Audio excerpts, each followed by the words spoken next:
how the various sources, the major initiatives taken by the India. So this have been compiled by me. Maybe some initiative can be missed out. So first goal is no poverty. No poverty means initiatives will have to take towards eradication of poverty. So the chart we can see as in the available on the screen, that is priority sectoral lending. This is actually this is the main mechanism through which the Reserve Bank of India, that is the central bank of our country, the central banks mandates all the banks, private as well as the public sector banks, to allocate a portion of their lending to priority sectors, including mainly the agriculture sector, micro enterprises, and giving the benefits of affordable housing. Presently, the minimum rate is 40% in case of public sector bank. That minimum 40% of loan must be provided to the private sector. In case of private sector, it is around 32%. And the next initiative taken by India is direct benefit transfer. So this is, we can say, one of the programs under the flagships of financial inclusion. Under this program, subsidies and other welfare payments are transferred directly to the beneficiaries. Thus, it reduces the leakages and definitely it enhances the efficiency level. The next goal is zero hunger. Zero hunger means initiative towards eliminating hunger and malnutrition while promoting sustainable agricultural practices. So the initiative taken by India is agricultural financing. The banks and non-banking financial corporations, they offer concessional loans to farmers for the agricultural activities, and they also provide loans for the irrigation system and as well as crop diversification. The next initiative is towards the goal of zero hunger is food security bonds.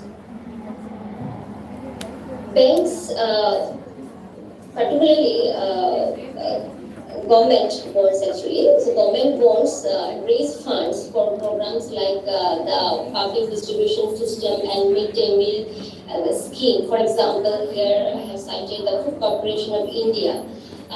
The corporation issues bonds to procure grains for subsidized distribution. Then very quickly, let us discuss the other goals also, including the number 3 goal, that is the good health and well-being. Under this initiative, mainly the main objectives under this goal is to ensure universal access to healthcare services and promote healthy lifestyles. And the initiatives under this goal are healthcare financing. We can see that we have Ayushman Bharat scheme and other public-private partnerships are also there to provide various health-related services, including the health insurance to vulnerable populations. Then another important, very innovative initiative taken by our country, by our Indian government, is social impact bonds. It is an outcome-based financing model actually. So this bond raise the fund for the health interventions such as maternal and child health programs. For example, the Educate, one NGO is there.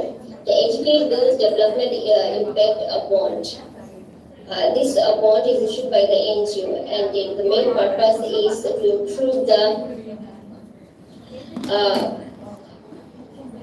just a second. to improve the learning system of learning system, or giving the opportunity to the women indirectly, supporting their health awareness actually. Then another one is the quality education. Quality education. Under this, the main motto is providing inclusive, equitable, and quality education for all, regardless of gender, socioeconomic status, or location. So we all know that we can avail education loans from the bank. It is provided at affordable interest rate for pursuing higher studies. Then another initiative that was actually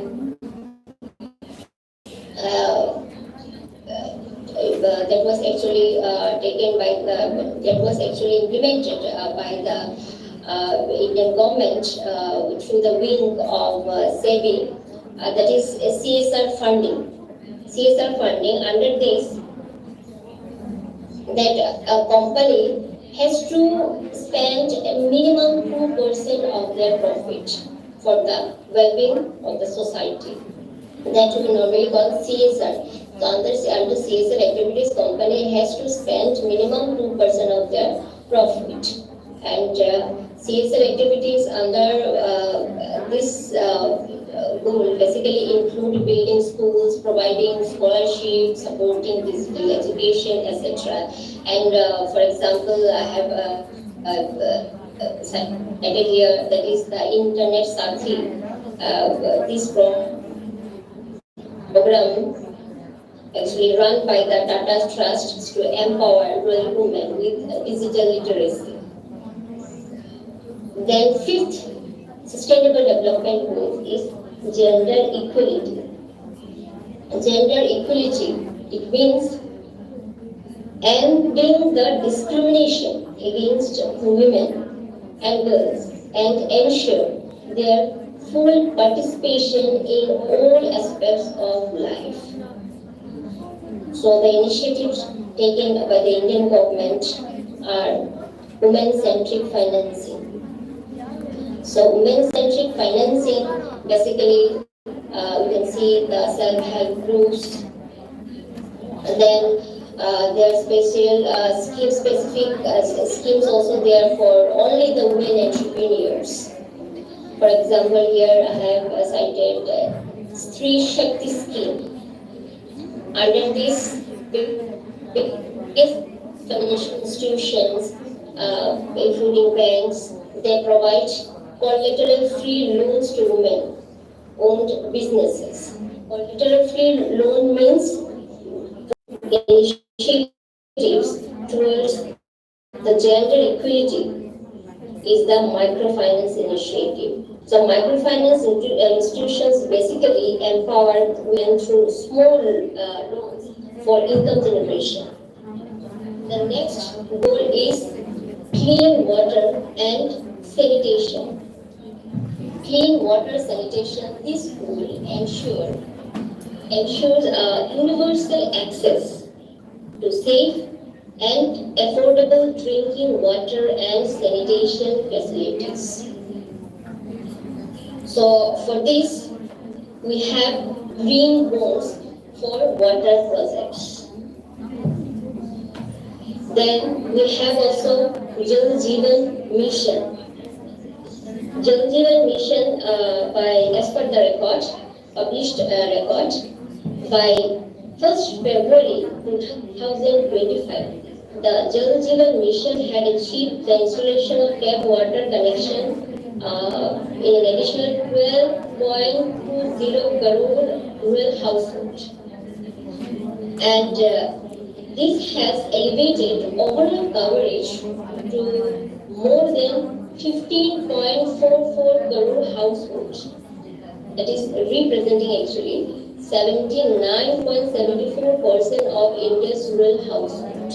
Until now, the government has allocated total 3.6 lakh crore towards this initiative since 2019. The next goal is affordable and clean energy. This goal says that there must be increasing share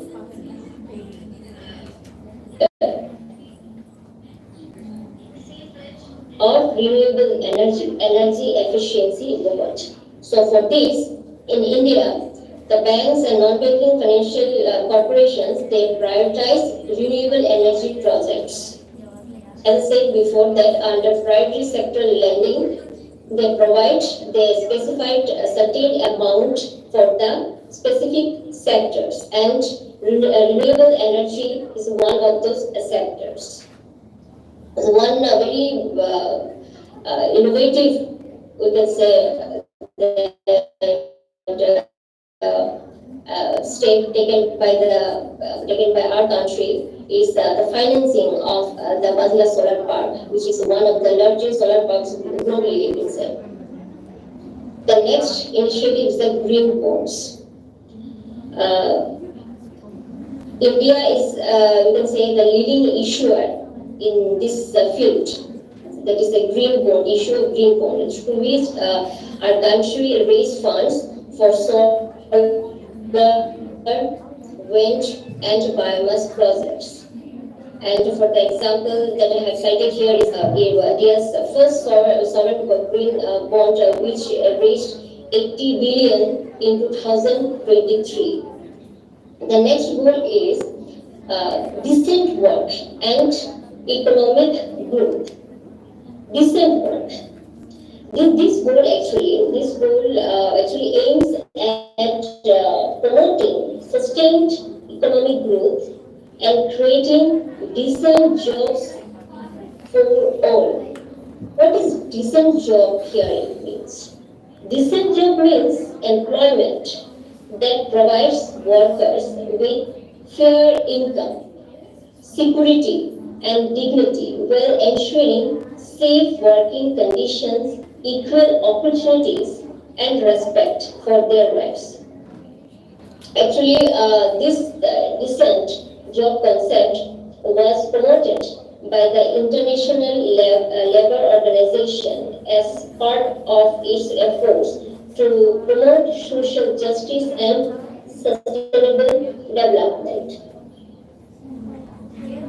So, under this goal, initiatives taken by our country are MSME financing, Small Industries Development Bank of India, and other financial institutions also, but affordable credit to MSMEs.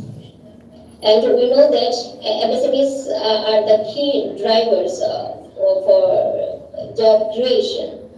And so one very important, we can say, the example or schemes of our country is Pradhan Mantri Mudra Yojana, that actually offers loans up to 10 lakh for small businesses.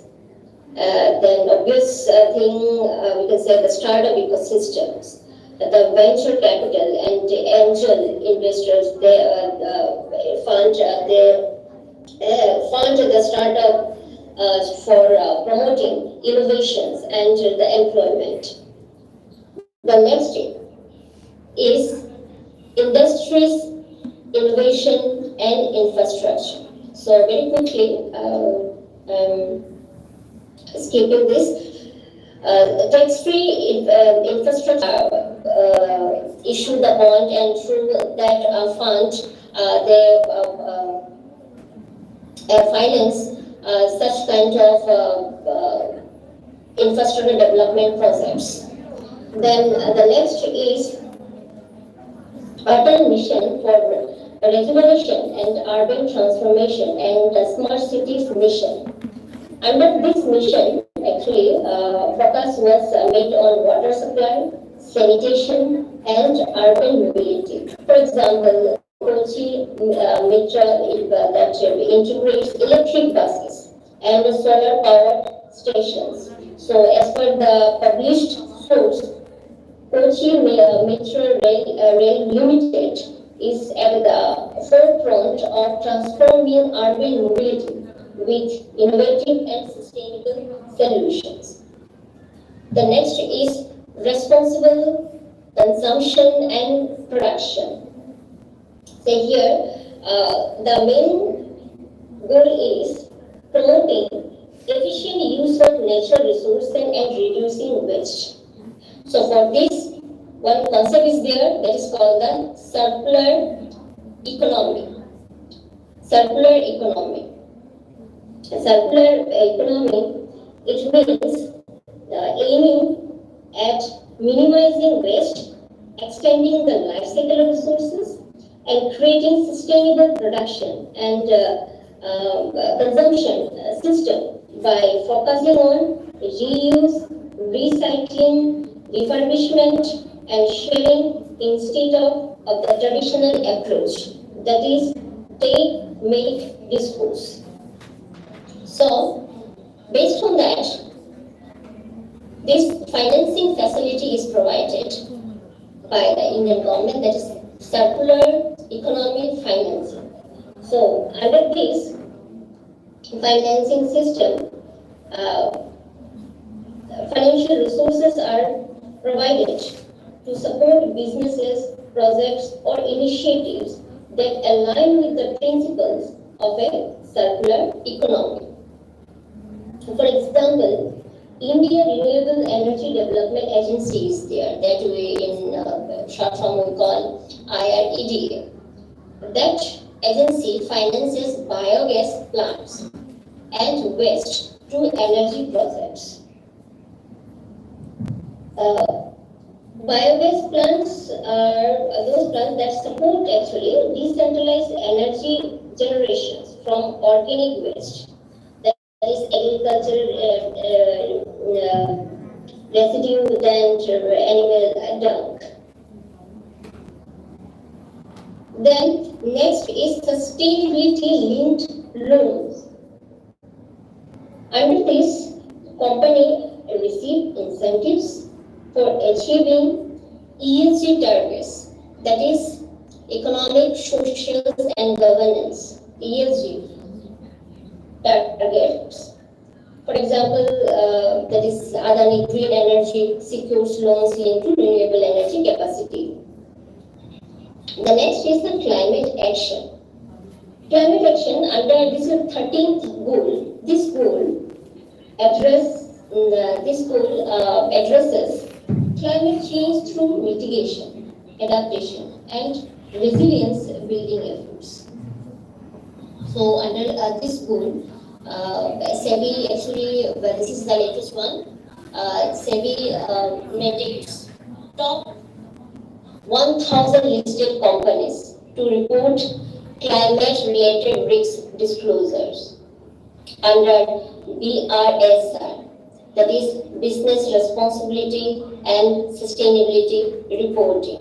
For example, Tata Steel has published a detailed framework relating to the climate action plans. And then the very important one, that is carbon markets. Carbon markets. Carbon market actually it is a system so where carbon credits or you can say the allowances are bought and sold that enable the entities or companies to offset their greenhouse gas emissions. And this type of market actually basically aim at providing incentive for reducing emissions by putting a price on carbon and encouraging businesses to adopt clear technologies. So in India also, this market is gaining momentum, but it is still in developing stage. This market actually addresses climate change under international agreements like the Paris Agreement. Then the fifth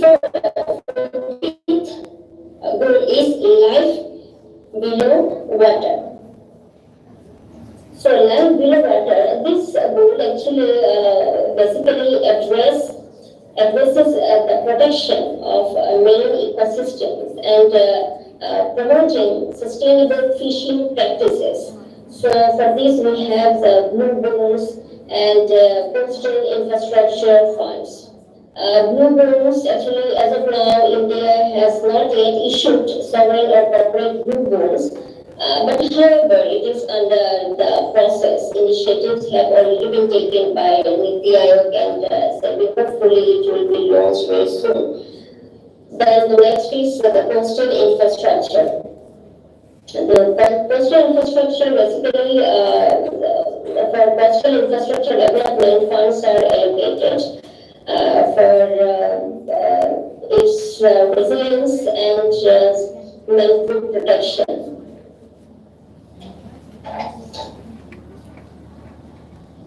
Then one more thing I have to mention here under this coastal infrastructure project, that is one program is there, Sagarmala program. So that program was launched by our Indian government in 2015.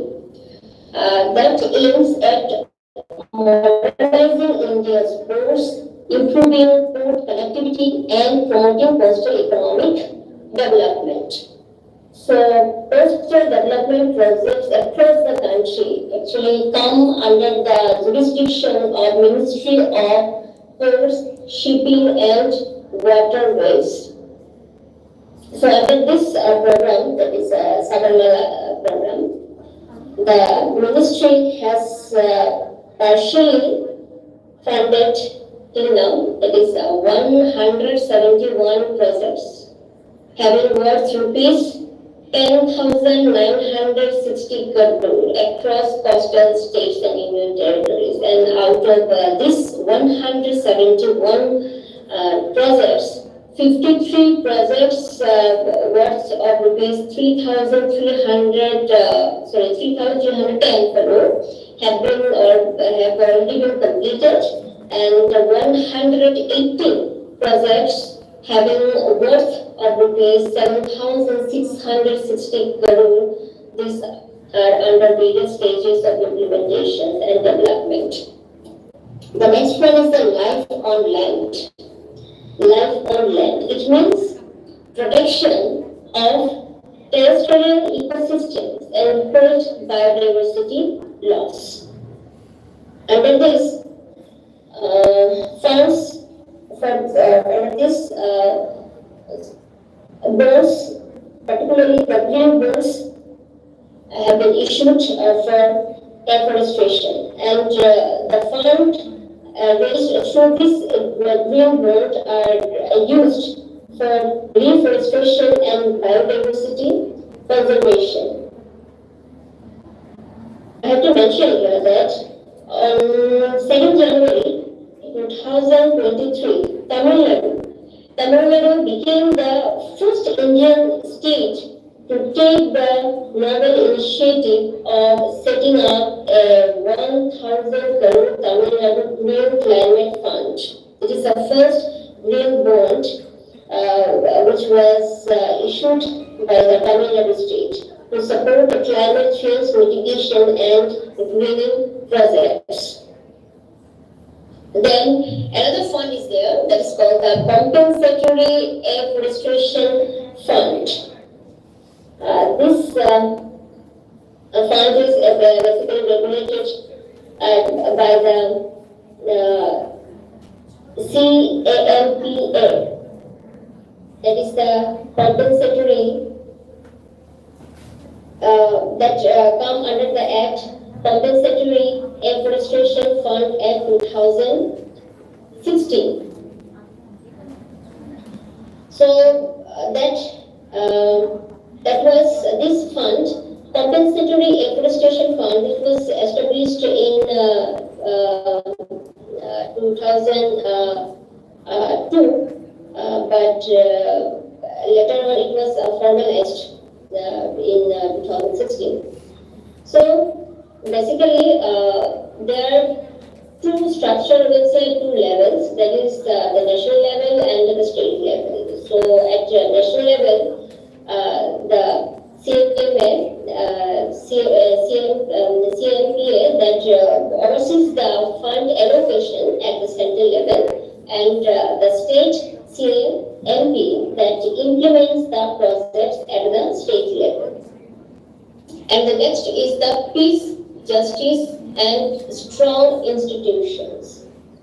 So basically, under this goal, the main objective is promoting peaceful and inclusive societies for sustainable development, providing access to justice for all, and building effective, accountable, and inclusive institutions at all levels.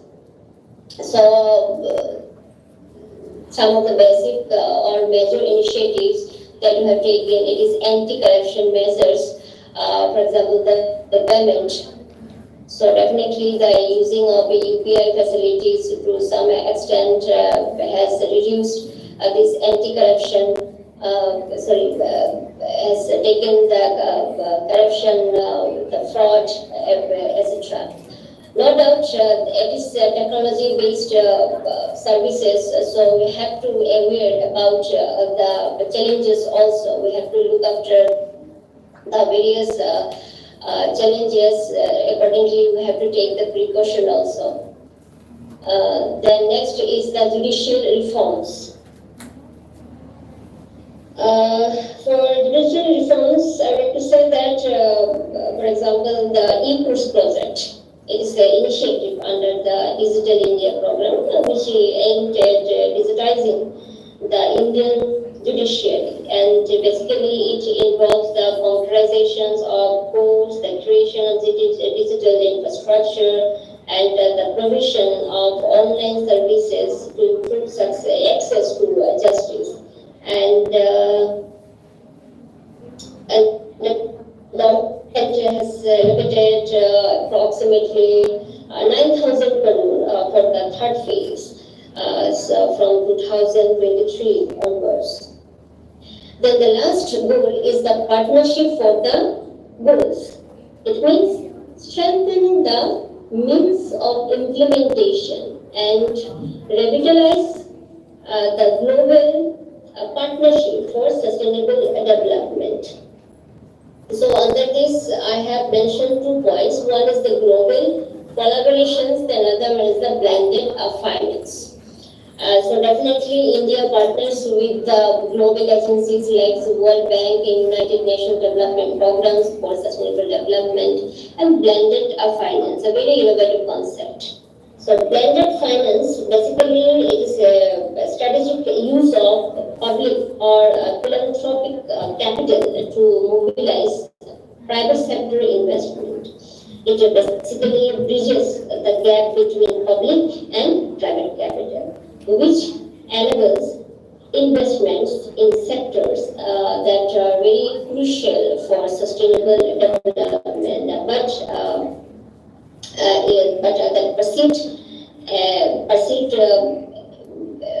the perceived as a very risky or unprofitable in the short run. So in India also, this concept has emerged as a key mechanism to de-risk investment. De-risking investment means here the process of reducing or mitigating risks associated with an investment and making it more attractive and safer for investors.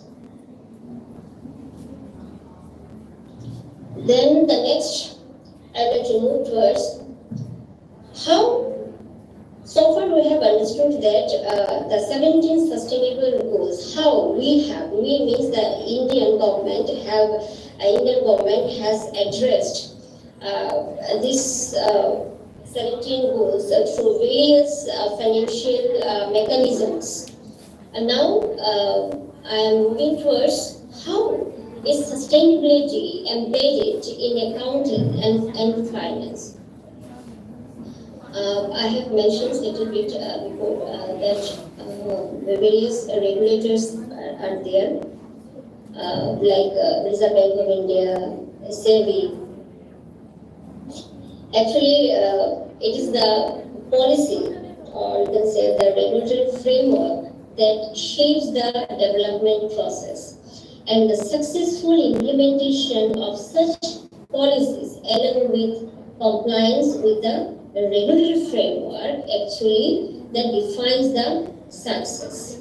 So, these are the some examples, or you can say the financial regulators or ministry or policy think tanks that frame the policy for the sustainable development. So Reserve Bank of India, that is the Central Bank of India. This central bank plays a very pivotal role in promoting sustainable finance within the banking sector particularly. It encourages banks to adopt green financing practices by providing loans for renewable projects and energy efficiency initiatives and sustainable infrastructure. Then it also provides or issues guidelines on climate risk management and integrating ESG factors into lending decisions. Further, it also supports the issuance of green bonds and other sustainable financial securities. The next one is the Securities Exchange Board of India, SEBI, commonly we call it. It is the primary regulator for India's securities and capital market. And the regulator actually, it has been very instrumental in promoting ESG disclosure and sustainable investment. It mandates the companies to disclose their ESG performance, that is economic, social, and governance performance. It allows, just like the Reserve Bank of India, the issuance of green bonds, social bonds, sustainability-linked bonds to raise funds for sustainable development projects, particularly the environmentally and socially beneficial projects. Further, it promotes the investors' awareness about sustainable investments through various guidelines and frameworks. Then another regulator is Insurance Regulatory and Development Authority of India. It basically regulates the insurance sector, and it has been encouraging the issuers to integrate sustainability into their options. Further, it also promotes green insurance products like other regulators, and encourages issuers to invest in sustainable assets like green bonds, renewable energy bonds. Then another regulator is the Pension Fund Regulatory and Development Authority. This authority mainly regulates pension funds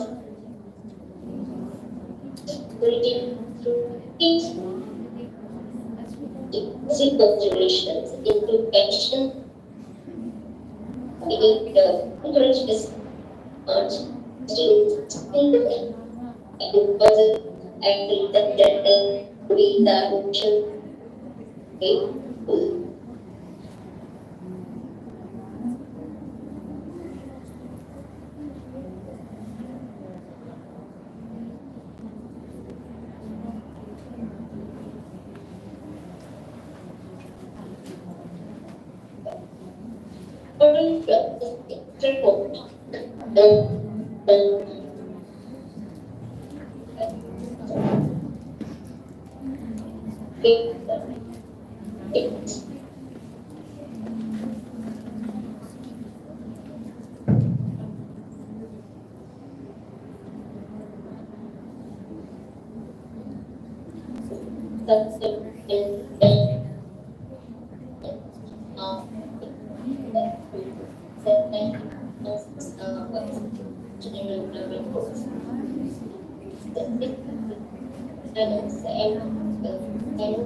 periods, and I say that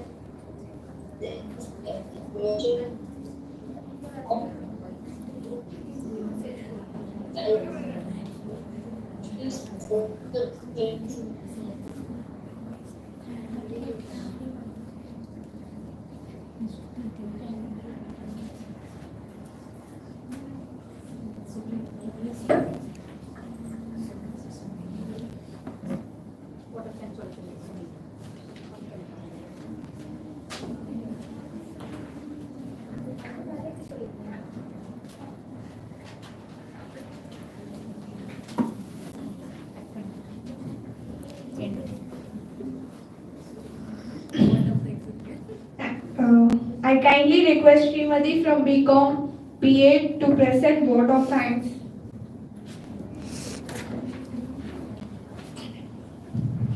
Good evening to one and all. It's my great privilege to extend the vote of thanks at the concluding part of this international seminar. At the outset, I thank our management members for their support and encouragement. My special thanks to all Madam Principal Dr. Rachel Nancy Phillip for her unwavering support and contribution.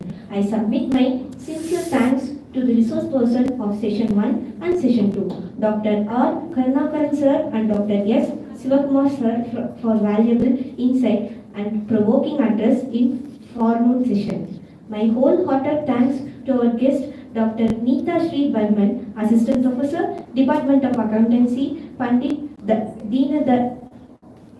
Deenadayal Mahavidyalaya Assam, who have joined us through online platform. Thank you, ma'am, for sharing your idea and message, which have really enlightened us. Thank you, ma'am. I defer my sincere thanks to all the staff members for various colleges who have accompanied participants to the seminar. Thank you, ma'am. Thank you, participants. Thank you to all the staff members of our college for their tireless teamwork for the grand success of the program. Not but least, I thank our students for their cooperation, participation, and enthusiasm for making this day a grand success. Thank you once again.